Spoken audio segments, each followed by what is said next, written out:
Hello everybody, Frankie Day back again YouTube.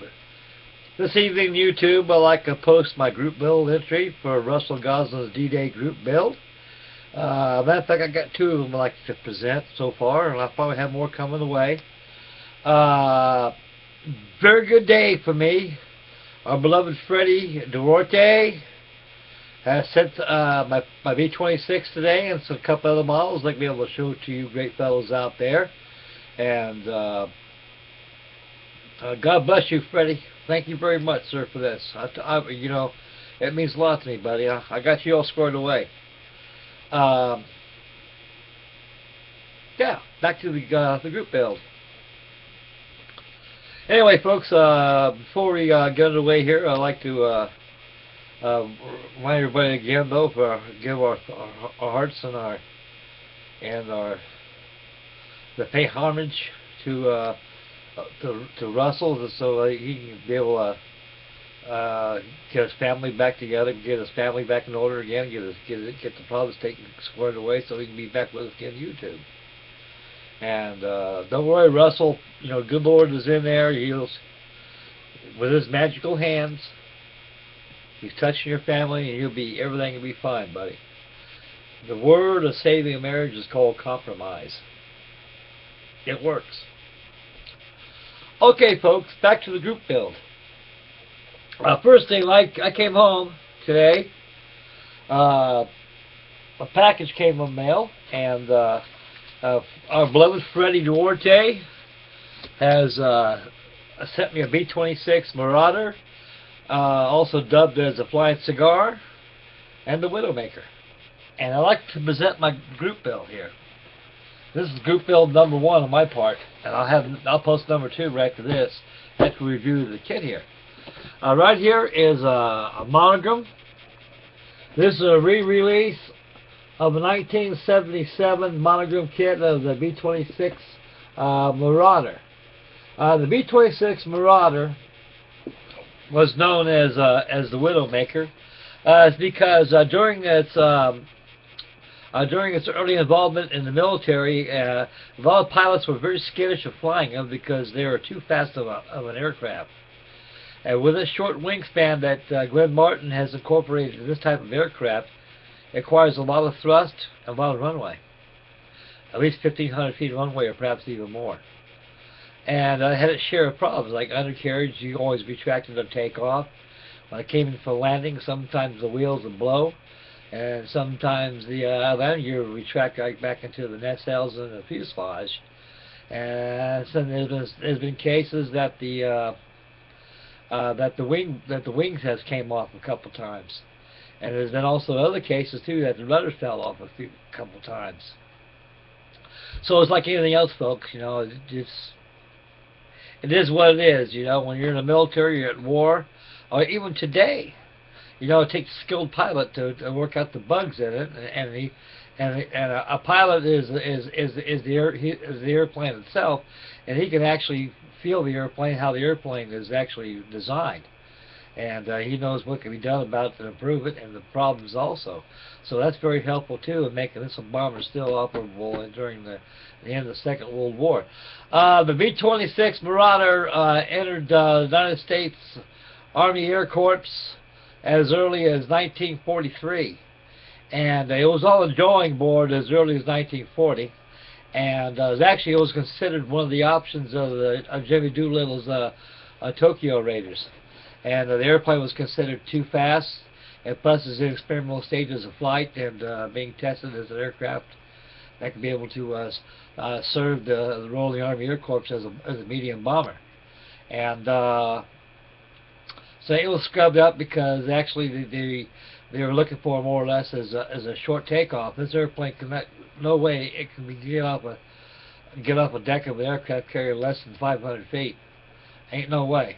It takes a lot of runway for this baby to get off the ground. And by 1944, the B-26 Maurader, most of the bugs were all completely worked out, and no problems arised. Structural problems or anything. Actually, it proved itself quite worthy during D-Day. And before D-Day, it had other bombing missions in the European front. Now, B-26 Maurader was more or less used in the European theater more than the Pacific. And there's more need for medium bombers in the European theater, because they figured they had enough in the South Pacific with between B-24s and B-25s and B-17s. They had enough over there, since this is being a new aircraft being inducted into the United States Army Air Corps at the time, was well suited for European theaters. And the Widowmaker had a very, very short lifespan. It was very short-lived.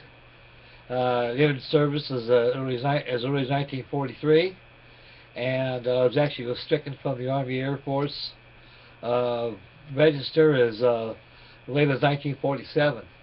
And after the Second World War, a lot of them were bought as private collections to pilots who actually retired from the Air Force after the war, and had that military bug in them. And when these airplanes went up for scrap in Kingham, Arizona, a lot of them were sold, such as B-17s, B-24s, B-25s. They were also too sold as collector's items for the private aviator in mind. Okay, getting back to the kit. So now I've seen this a couple of times in the hobby shop. Now this is the 1/48 scale B-26 Maurader, and this is supposed to be the special edition. Folks, I only had one of these one time in my whole entire life, and they got lost during my travels when I was in the military, and to this day I'm still puzzled where it's bouncing right now. And I bought the first release of this kit back in 1977 when it first came out. It was a very gorgeous kit. Now I opened up the kit, this kit here, and you know what, Freddie, he likes to go through the sprues and check the fit of parts and check things. Just give him something to do, you know, something to prepare, something to plan. I do the same, Freddie. Get to know the model a lot better that way. So anyway, well, Freddie sent me this kit. Inside there's some resin parts, and there's a few other parts here too that came off the probably the earlier release kit that was done. Now starting out with the kit, now I got now Freddie sent me 2 booklets of instructions. Actually, they're the same kit, folks, just different paint schedules on there. We'll start out with this one here. I believe this is the silver model. No, I retract that statement. This is the olive drab and neutral gray version. And this right here is all natural aluminum, which they used natural aluminum and also olive drab, whatever the case may be, for camouflage. But these instructions are very identical. Only thing different is the treatment of the decals. And the kit always has been the kit, same old molds. So, and those 2 decal sheets do come nice. Now, with the olive drab version kit of my B-26, it gives you a very nice, beautiful decal set. Now, you can see the shark mouth across here. Now, this aircraft I'm building is going to be the D-Day version. So, I'm going to have to do some research and get the midnight oil burning tonight. And I'm going to have to do some research on there and find out which one I'm going to model on there. And I can portray the real aircraft onto this model I presented as the group build. So that's one set of decals that came with the first set of instructions, folks. Thank you again, Freddie. Excuse me, guys. That was the silver, the aluminum version. Now this is the OD version right here, folks. It gives you the paint schedule right there. It gives you the different bombardment group, and plus your victory girls on there, notches. And also your squadron, your code lettering is involved and everything. So anyway, the decals of this is pretty much different than the aluminum finish one. Now, this is the one that comes with the olive drab kit. You can see the victory notches on there. Pettigrew Signet riding a 500-pound SAP blockbuster. You got your stars and bars. You got your squadron cone, your code logos on there, and wing wasps, propeller inspection stencils which go on the prop blades. And so what I'm going for is the D-Day version, guys. So the only thing I can actually use out of these decals is just the star and bars for starters, and everything else is going to have to be out of the decal box. But it's all about D-Day. I got 6 months, so it's going to be a long time. Okay, folks. In review, first thing I did, he had our Freddie had this thing wrapped up in bubble wrap. I think I had it here somewhere here. I must have discarded it somewhere. Here's the fuselage for starters, folks. Now the B-26 Maurader is a little more bigger than the B-25. Not much, but a little bigger. And you look at that tail on that thing, that's exactly how Glenn Martin used the tail on this airplane on his Martin 170 Martin Mars flying boat. You look at the tail on the Mars flying boat, and look at the tail on the B-26. They used the same tail, except the Mars flying boat, their tail was 50 feet, all the way from the tip to the top of the horizontal stabilizer. Okay, it's been a long time, folks, since I've seen this kit. More than 30 years. I could be exact in that time frame. Right here, as you can see, again, I'm using my webcam, folks, so as the build goes along, I don't use the real McCoy. So this is going to be a kind of a face-to-face inbox review of the D-Day group build. This is my entry. And the same thing, this is on the starboard side of the fuselage half. On the port side of the half is precisely the same. It's got a lot of good rib detail there. Monogram is really good with the tooling on that. So that's going to be a lot of stuff there. And secondly, I got 2 baggies of sprues. And Freddie also threw in some resin parts for the kit too, just to sweeten up the build. And this bag, he has them in baggies here, and he's very professional and very neat and very organized how he does things. And I have my admiration for Freddie for being that way. And this baggie here, instead of going through the parts, it contains the wings, the clear parts, and I'll walk around with this baggie right here very slowly.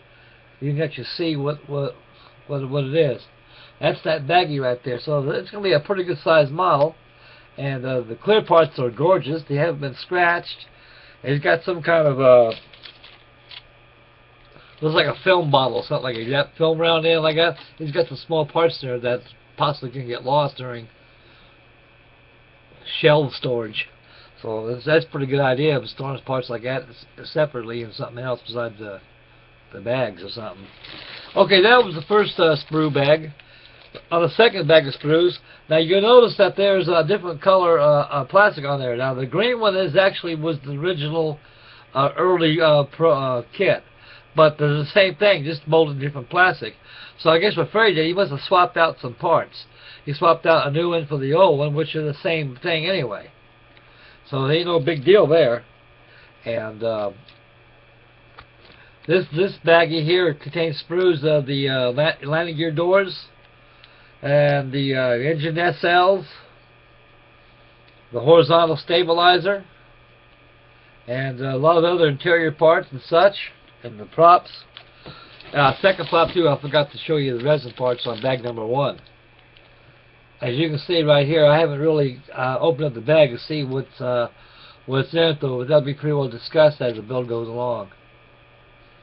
So that concludes my B-26 group build for Russell Goslin's D-Day group build. That's number 1. Number 2 is next. I'll show that right here right now. After I show you that too, I'll show you the other kits that Freddie has sent me. Boy, God love you, Freddie. Okay, guys. Where the devil I put it at? It was a snake that bit me twice. Okay, guys, and this is my second entry, build number 2 on Russell Goslin's D-Day group build. Right here, at the hobby shop I go to, Don's Hobby, I mean, he specializes in old vintage stuff. Now, Mark, your B-17 will probably be in by tomorrow, buddy. I got some good news. I picked this up today, and things get fouled up. Somehow in the United Kingdom, the post office runs out different and everything when they send things over. So, you know, and it just snafu, buddy. But it'll be here tomorrow. So I got you squared away there. Okay, guys, back to this right here. This is a 1/72nd scale Airlines Frog Douglas Boston bomber, a 1/72nd scale. Now, incidentally, I built the Airfix one, 1/72nd scale kit. It wasn't too shabby the kit. It was Rosie Riveter played her hand in that kit, and Rivet Counter sure loved that too. And so everybody's got that kit, takes some sandpaper and sand it down, just like I did with my Shackleton. Oh, that thing was, Rosie the River must have got drunk on that thing or something. But that model could be used as a rasp. But right here, as I noticed on this kit here, the plastic is very smooth, and has raised, no it don't. It has recessed panel lines, which is excellent for wash. I mean, that's pretty good. That works in my favor. Anyway, this is a typical 1963 Frog kit out the box. It's in the baggie instead, so I paid, I think I paid $9 for it, something like that, $10. Not bad, folks. Ain't bad for something that's 50 years old. So, he has a whole big old box full of grab these things. So that's leave my number 2 on the group build entry. Okay, now we'll go back to the other goodies that our beloved Freddie has sent me today. Now, upon opening the box, he sent me an able dog. This is probably a later kit, I believe. I'm not too certain. This is monogram. As before, this is an older kit. This is before they merged with Revell. This is Sandy. In the Navy, we call him Able Dog. Sandys were flown by South Vietnamese Air Force. I'm sorry, fellas. And they were trained by Air Force pilots. They were dubbed as the Able Dog. They were dubbed as ADs. And they're also dubbed as Sandys and the Flying Dump Truck. And these were the last of the piston engine fighter planes that the United States Navy ever used in actual combat. The 86 Skyraider came out as early as 1947 and was used throughout the Korean War and after the Korean War. And they were restricted from the United States Navy as late as 1970s, 76, 70, no, I'd say 68, 69, somewhere around there. And because I remember when I was on the Coral Sea, we had a squadron full of ADs, and that was back in '67. They were phasing them out back then. And I guess they went to the A4 Skyhawks, because the A4 Skyhawks were their successors. And anyway, the 86 Skyraider, A1H, we were designated in the Vietnam War, was one hell of an airplane. It was a fast airplane. It had a wingspan of 54 feet. It had 2,800 horsepower. I think it had a Wright Cyclone engine. And it can carry... The ordnance and carry is unbelievable. It can carry anywhere to 12 rockets, 2 375-pound drop tanks. It can carry 2 1,000-pound bombs. It's a pretty good aircraft. It's very, very wonderful airplane. Donald Douglas did a wonderful job in that plane. And they can be seen today in air shows, also museums. Getting back to the kit here, right here on the 80 Skyraider, just a typical monogram kit. And the kit is actually, the instruction sheet is welcome in this manner. Excuse me, guys. It has the exploded views of parts, how they go together, typical instructions for the Millennium. The diagrams, and there's the kit right there, shows you. Has a paint schedule, but one neat feature about the decal sheet it gives you, it gives you the bumblebee right there. Now that goes on the USS Intrepid right here. That little B insignia right there, that fits right alongside that the horizontal stabilizer.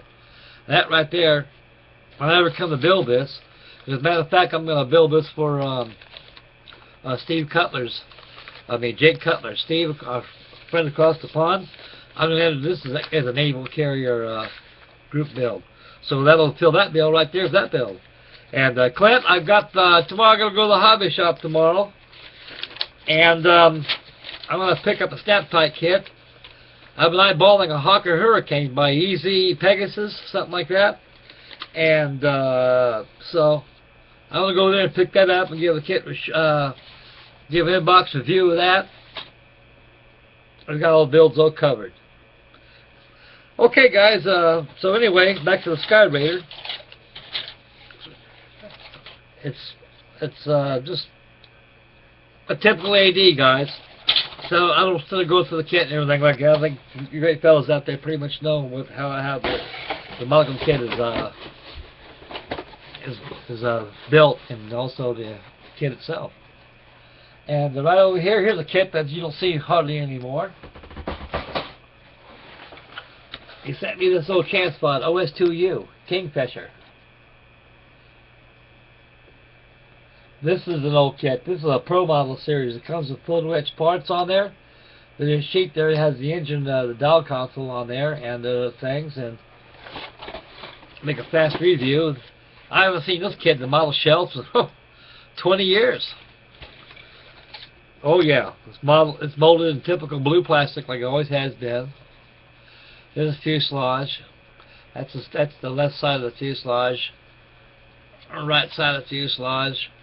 And it's like Freddie got a head start on it. He got the wings glued on top there. The wings fit in first like this, folks. They fit in like this first, and the other fuselage fits in next to it like that. That's how you install this. I had built one of these back in 1964 when the kit first came out.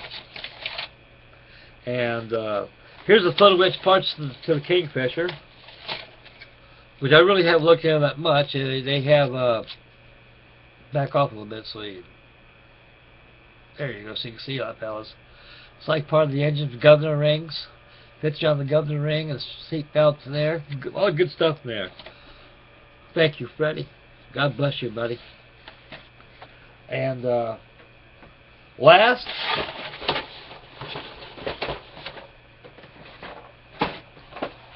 now I've seen this, matter of fact, yesterday. This is the Revell monogram, this is the F106 Delta Dart. This kit was released back in 1979 by Monogram. So evidently Monogram, when he merged with Revell, they brought back the kit back again. So I've seen a couple of YouTube presentations. They had a gentleman that built one of these, and he did a very, very superb job on it. And so the paint schedule, this is Air Force light gray, and that'll be another good one for speedy 1960 group aircraft build he proposes again. So that concludes the inbox review of my group build. And that's it, folks. And thank you, Freddie. God bless you. Thank you. That concludes my inbox review of my B-26 Maurader on Russell Goslin's D-Day group build, and it's hosted by Nigel and Mike Cohen. And you couldn't find any great hosts than those two great fellas. Very, very great builders too. They do very superb work. And so stay tuned. We got a lot of builds going up, fellas. We got Jake Cutler, Steve across the pond. He's got his naval aircraft carrier aircraft group build going on. It's already started, I believe. And lastly, we got Clint, our mad modeler. Great guy. And what a lovable character he is. And he's got his snap type build. So I'll have my snap build inbox review tomorrow. So all builds are covered. Just getting to it. So I gotta get hot in Arizona right there and get that masking done so I can get that deck. So tomorrow, folks, so stay tuned for my update number 3 on my USS Arizona, my personal group, my personal build. And I'll have another video on that. If the good Lord's willing, the creeks don't rise, I'll have the deck painted tomorrow, so that'll be on the video number 3. And the good stuff comes up, like the guns and everything else, the casement guns and deck beddings and everything out. So I'm going to be busy for a long, long time. I wouldn't have any other way, guys. Okay, folks, it's time for you to sign up right here. Enough chatter going on, and so let's hope the year 2014 brings a lot of models to us, a lot of health, a lot of happiness to our community. And I'd like to thank everybody again for all your comments and your wonderful comments and much more. And guys make me smile, and I love you guys very much. And that'll be it. So we'll catch you tomorrow on the update number 3 on my USS Arizona build, and may sneak in the first update build report on my B-26 too. So I'm gonna be busy tomorrow and tonight. So we'll catch you guys tomorrow. So thank you very much. Thank you for tuning in, and may God bless. Happy modeling. You got crazy glue in your fingers, take nail polish, you're free at last. Okay, bye boys. I'll take care now. We'll see you guys.